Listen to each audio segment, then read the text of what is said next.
हिमाचल प्रदेश में रात भर तेज बारिश हुई। इससे कई जगह लैंडस्लाइड व पेड़ गिरने की घटनाएं सामने आई। चंडीगढ़ मनाली 4 लेन मंडी के जोगनी मोड़ और कैंची मोड़ के पास रात भर बंद रहा।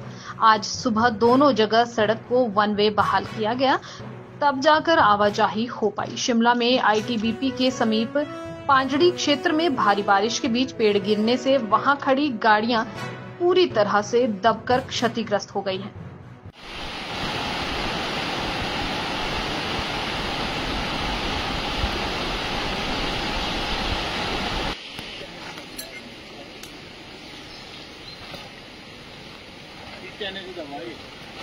दब गया है, तोड़ दिया है बाइक।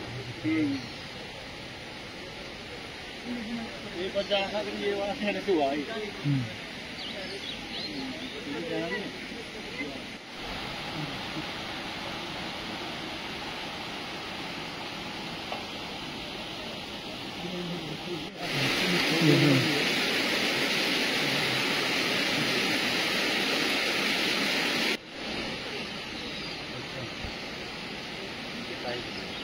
मेरे इंटरनेट तो नहीं है, थर्ड पार्टी है।